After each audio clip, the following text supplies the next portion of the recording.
Minecraft potions are underrated.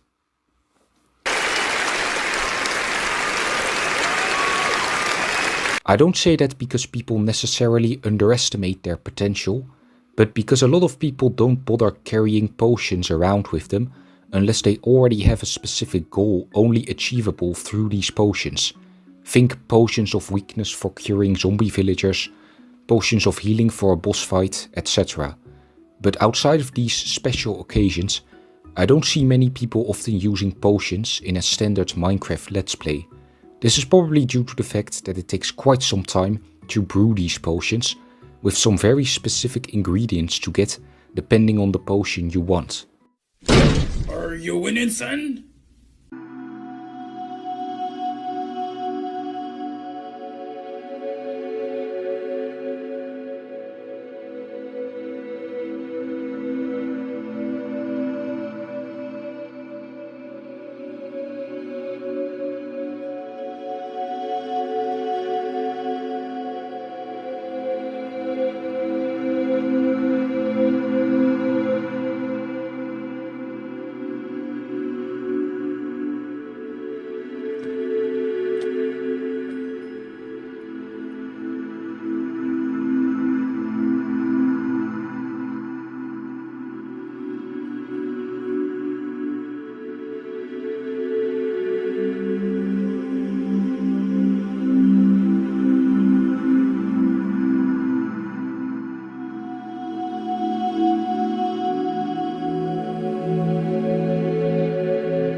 So, most people just make do in their day-to-day lives without using potions as much. However, I am a certified potion enjoyer, and I'm here today to provide you with some interesting ways to use certain potions, as well as some fun facts about certain potions. So sit back and enjoy. Okay, so let's start with a little mining. You know, ever since 1.18, the caves have gotten a lot bigger, which means mining has also become a little bit more difficult. You know, look at how much one torch lights up in this, infinite void of cave. You know, you're never gonna see all of these ores that are hiding in the darkness unless you use a potion of night vision. I always bring a boatload of potions of night vision with me whenever I go mining, because just one of them in the enhanced form will grant you 8 whole minutes of night vision, which is enough to see any ore hiding. Like you see, we have some diamonds down here. There we go, nice, some diamonds. And those probably would have taken a lot longer to find if I had to do this with just torches. And bonus points if you have an elytra and some fireworks, because then you can just clear huge caves within, well, those 8 minutes that you are granted night vision. So yeah, a potion of night vision, definitely a must when you are caving and want to clear huge amounts of the underground system of their resources. Bring a few of these and you'll be good to go. You can zip around the caves willy-nilly and yeah, gather all the riches that are buried beneath. And I think I'm gonna get out of here now, because there are quite a lot of scary guys over here. Ah yes, the Ocean Monument. A very scary place for inexperienced players. And even experienced players can sometimes, have a little difficulty dealing with it. You have the Elder Guardians that you first need to defeat if you want to even break blocks. And you have all the Guardians shooting at you. But what if I told you that by just using a combination of invisibility and water breathing potions, you are actually able to just run through this place with very little issue. As you can see, I'm just casually walking through this place, and the guardians, they can't see me, which means they're not attacking me either. And you know, with this method, exploring this place becomes insanely easy. So yeah, by using this method, you don't have to bother with the regular guardians at all, and you can just find the elder guardians right there and just easily kill them. He didn't even try to attack me, as you just saw, and I'm not even wearing any armor right now. And that's kind of the thing to make this work. You have to not be wearing any armor, because if you are, then the mobs can still see you.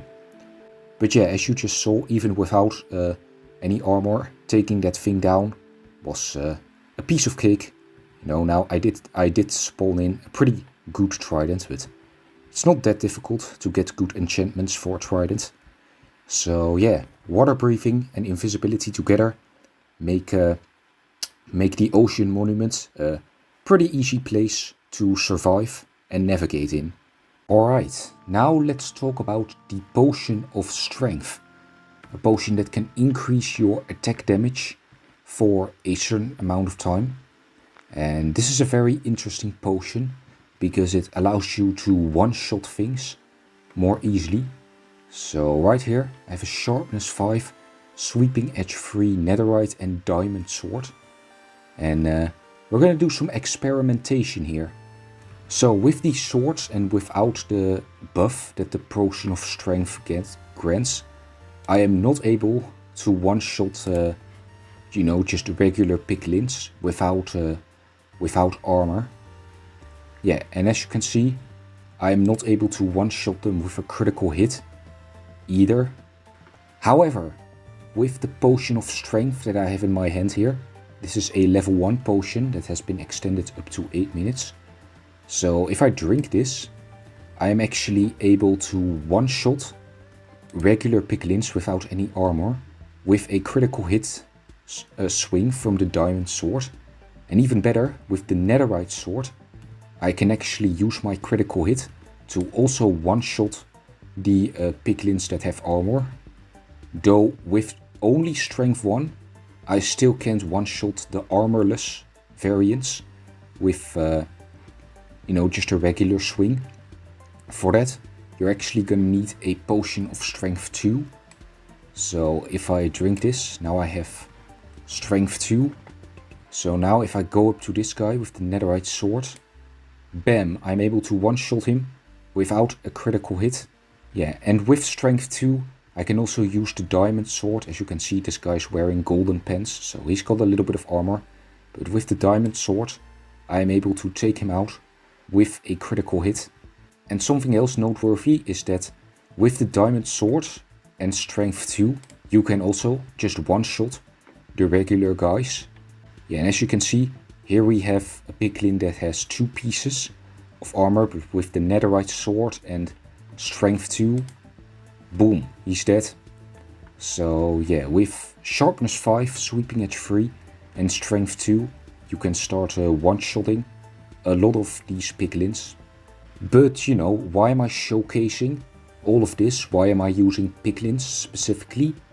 Well, it's because this goes to show that the potion of strength are really useful tools when you want to take out a bastion. So you know, all the calculations I just showed you, you can make use of that when you're infiltrating a bastion. So if you take a potion of strength, level 1 with a netherite sword, you can do pretty well. And then if you take a potion of strength level 2 with a diamond sword, you also do pretty well. And then if you take just a potion of strength level 2 and a netherite sword, you can absolutely just shred the normal piglins. The piglin brutes you will also take down much faster, which is an added benefit. So yeah, next time you want to infiltrate a bastion, consider bringing one or multiple potions of strength of varying levels to see how much easier it works out for you.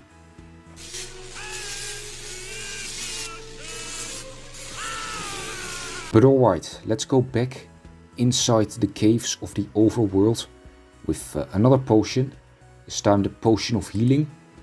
Probably one of the potions that is the most used by both, inexperienced players and veteran players alike. And well, my advice for this one is basically just bring this thing with you every time you go caving, because you can get some really good use out of this one, especially underground. Let me show it to you. Okay, so let's say that I have been caving and I am now in confrontation with these zombies. They've damaged me. They've damaged me quite a lot. So, something I can do is retreat to a safer area and then drink this potion of healing to restore my health. That's something that I can do, and that is pretty useful in and of itself. However, even better is to bring splash potions of healing, because then if I throw these at my feet, there we go, I can damage the zombies and knock them back, creating an opening for myself, as well as giving myself a burst of health. So you essentially get double the rewards for this one potion. So yeah, in this way, potions of healing can be both effective tools for killing zombies and healing yourself at the same time. You can also use lingering potions of healing, but those are a little bit weird. I think that after the zombie is hit by one tick, it takes a little bit of time for them to be hit again. I think there's maybe one more zombie somewhere over here. If we can test that on him. So let's throw it over here. Yeah, look, he gets hit.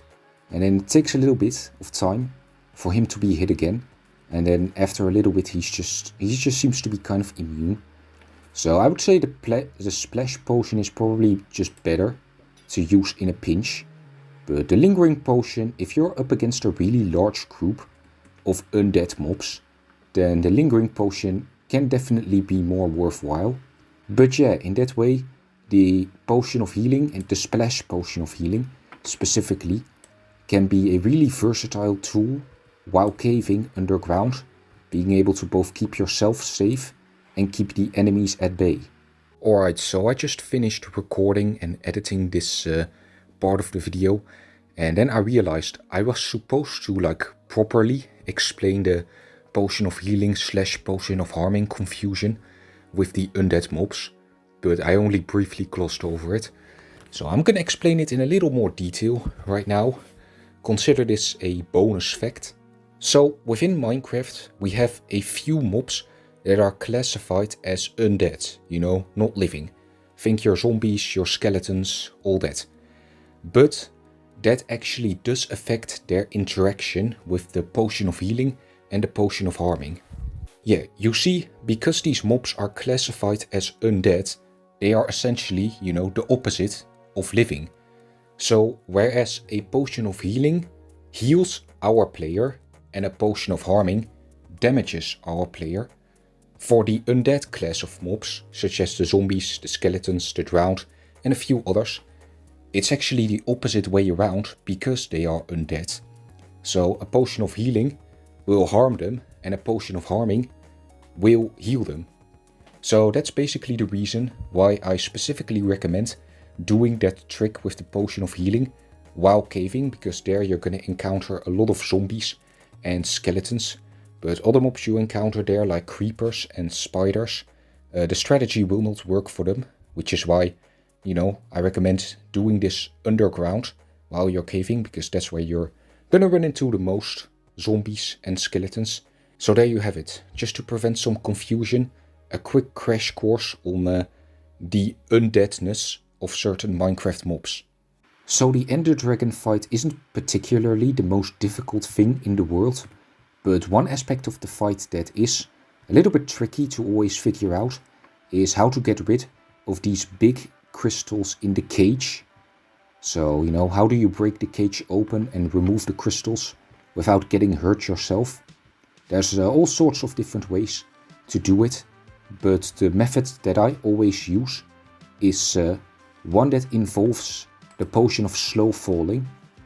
So let me demonstrate it. So what I do is I consume the potion of slow falling, then I use some blocks to tower up towards the crystal, There we go. And now that we're up here, we break one of the iron bars and replace it with a piece of TNT. And now we light this thing and we move out of there. There we go. And the TNT blows up and we land on the ground safely with the crystal being destroyed. Yeah, so that's one way that you can use to destroy those caged crystals. Definitely my favorite method of doing it because you look so cool while doing it. And overall the potion of slow falling I think is definitely underrated as well. So yeah, this is one way that you can use it in a really clever way to get rid of the caged crystals in the Ender Dragon fight. And you know, after you defeat the Ender Dragon, it might be a good idea to also take a few potions of slow falling with you to the End City, because as you can see, it's quite a vertically oriented structure. So say you're getting hit really high up by the shulkers, you can drink one of these and basically just be safe from any fall damage. And you know, if you're afraid of falling, you might as well drink one of these preemptively as well. So yeah, potions of slow falling, like I said, probably one of the most underrated potions in the game. And a really good tool, as I just demonstrated, to keep you safe wherever you are in the end. At least until you get an Elytra. And the last practical tip that I have for you in this video is going to be the potion of the Turtle Master. There's nothing really to it. My advice is just to use it more, because I think this potion is kind of underrated. If you didn't know, what this thing basically does is, well, it basically makes you like a turtle. When you drink it, you gain slowness 4 and resistance 3, though I do believe this is the base version. And it can be upgraded, as you can see here. Yeah, look, you can get resistance 4 even, which is kind of interesting because this is the only potion that actually gives resistance as a status effect. The only other way to get it is through a beacon. So yeah, this basically makes it incredibly useful when you're like surrounded by a lot of enemies and you know, you're not gonna get away, you're going down swinging. So then just take one of these, and if you're wearing like netherite armor with protection 4, you're gonna take absolutely no damage. You know, I've seen people on YouTube who constantly find new ways to take down the warden by hand, and literally almost every single one of the methods that they showcase uses one of these potions to make yourself incredibly resilient to the warden's hits, because as most of you know, the warden does a lot of damage, but with full netherite armor, protection 4 and one of these bad boys, you are taking almost no damage. And it is kind of difficult to make. I mean, it basically requires you to single-handedly save the turtle species, but you know, it is well worth it. Unlike most of the other potions I showcased in this video, the potion of the Turtle Master isn't really something you should be carrying with you all the time, but you know, something that you maybe carry around once in a while as a backup when you're doing something dangerous. Like say you're exploring a bastion, you know, and you forgot to bring your potions of strength because you, I don't know, skipped over the earlier part of the video, and you're surrounded by piglins, you know, they're coming in from all sides and you've backed yourself into a corner. Then, you know, just bring one of these, drink them and just fight your way out. So yeah, like I said, similar to the potion of slow falling, I think this potion is incredibly underrated. I think people should just use it more in combat situations. And that's kind of all I've got. So now that I'm done listing all of the practical tips that I had lined up for this video, I do want to spend some more time to talk about some fun facts about potions that are in the game, but that you cannot obtain in survival. And then I also want to talk about some potions that were planned to be in the game, but got scrapped. So yeah, let's go. Alright, so about those potions that exist in the game, but you can't obtain in survival mode, you know, secret potions, if you will. There are 2 in Java Edition, one being the Potion of Luck, which simply increases your luck stat which is a hidden stat that your player has. And drinking the Potion of Luck will increase that by 1. Yeah, I'm kind of unsure what that actually does. It says on the wiki that it improves the quality of the drops from certain loot tables. Yeah, when I read that, fishing is kind of the only thing that comes to mind, the loot from fishing, that you gain better loot from that. Because the loot that is in chests in pre-rendered structures are also pre-rendered. You know, they spawn in as you create the world, and there's not really a way to change those on the spot. So yeah, even if you could obtain this potion in survival, it probably wouldn't be very useful. But then for the other secret potion, this one doesn't even really have an official name. It's just called the uncraftable potion, and it doesn't really do anything. It's kind of just there in the game files. You can give it to yourself with a command, but it doesn't do anything. I don't know, maybe it was supposed to do something at one point, but I don't know. Right now, it just exists as a shell of what it could have been. However, did you know that there exists another secret potion in Minecraft that you can only obtain in creative mode in Minecraft Bedrock Edition? That's right, it's the Potion of Decay. So similar to the Potion of Luck, the Potion of Decay is an item that you can obtain in the creative mode of Minecraft Bedrock, but you can't actually obtain it in survival mode. But this one actually does have a somewhat useful effect. When you consume it, or when someone is hit by this potion, they gain the wither effect for a little bit. So, you know, it's basically like a mini wither skeleton strike that leaves them with, you know, some damage gradually over the coming seconds. So yeah, that's kind of cool. It never made its way over to Java for some reason. I don't know why, but it's still pretty cool that Bedrock has its own secret potion, just like Java has the Potion of Luck. But moving on swiftly, I wanted to quickly acknowledge another difference between Minecraft Java and Bedrock Edition that kind of makes a useless potion more useful. I don't really know if I'd call it useful specifically, but let's get into it. So we all know that when you have a water bottle, the first step to brewing a potion is putting it in a brewing stand and then adding nether wart to it to create an onward potion, from which basically all other potions are spawned. But you can also add some other ingredients to it, which can cause it to become something else, something that's not an awkward potion. So if you add glowstone to the just regular water bottle, it will become a thick potion, which is basically completely useless. However, there are a whole host of other ingredients that you can add to the water bottle, which will make it a mundane potion. These include the spider eye, the gas tear, the rabbit's foot, blaze powder, glintering melon, sugar, magma cream and redstone. So basically just a whole load of secondary ingredients. If you add those before adding the nether wart to the potion, then it'll basically mess up and become a mundane potion. Now in Java, the mundane potion is just like the thick potion. It's basically completely useless. However, in Bedrock, the mundane potion could be brewed further into a potion of weakness.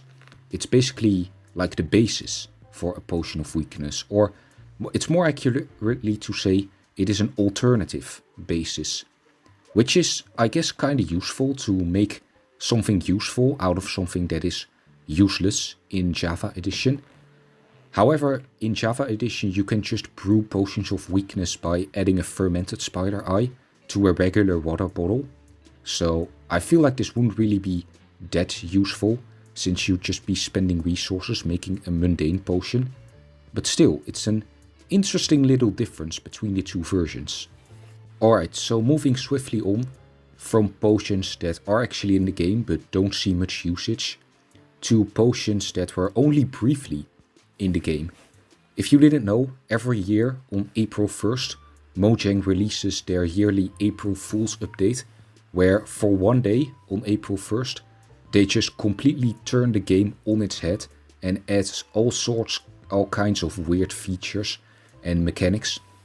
I believe for this year's they like removed the inventory and made you able to place chests on top of your head and all sorts of weird stuff like that. They do that every year.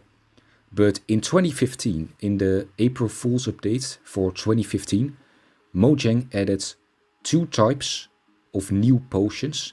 One was labeled the Potion of Caring, which basically made whatever mob was affected by it move towards the nearest mob without really doing much else. And the other one was labeled the Potion of Sharing, which was basically just a loot box. Basically it summoned random items and you could even get diamonds from it, which I would say that's a pretty good deal actually. Sadly, like I said, it's only one day every year. So yeah, when April Fool's 2015 had gone, it took these potions with them as well. So sadly, we can no longer get diamonds from potions. I'm sure if that was still the case, then potions wouldn't be underrated, but you know, that's besides the point. Alright, and lastly, moving on from potions that were only briefly in the game to potions that weren't in the game at all. You see, in the data files of Minecraft, there's like a bunch of code referencing potions that don't actually exist within the game. Most of these are just, you know, unused potions of effects, like status effects, that are actually in the game, but don't have a potion associated with them. So think stuff like mining fatigue, haste, nausea. All of these status effects do have potions associated with them in the game files, and they actually also have a model, but they were just never implemented, which is kind of understandable. You know, not every status effect has to have a potion associated with them, but you know, maybe there are potions associated with them in the game files to just make the status effects work properly within the game. I don't know, I'm not really a game designer, so I can only speculate as to why these are in the data files when they're not in the actual game. But yeah, I digress. It would be cool though to see some of these potions actually make it in the game, like the Potion of Blindness or the Potion of Nausea as like a combat tool to disorient your opponent. That would be pretty cool, but sadly they have still yet to see the light of day. And that's it. That's all I've got for today's video. So congratulations if you stayed to the end.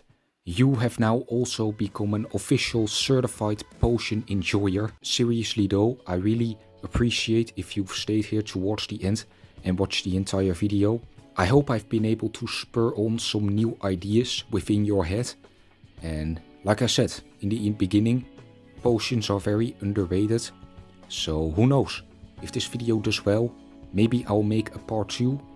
If you're finished with this video but still can't get enough of the potions, I am actually uploading another video at the same time as this one, which is a more chilled out video where I make a tier list of all the Minecraft potions to see how good I think each of them actually are.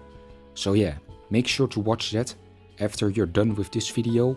And I think that's about all for this video. If you enjoyed it and want to show that support, then make sure you do in whatever way you deem fit, either by liking, subscribing, commenting. I don't really care as long as you're happy.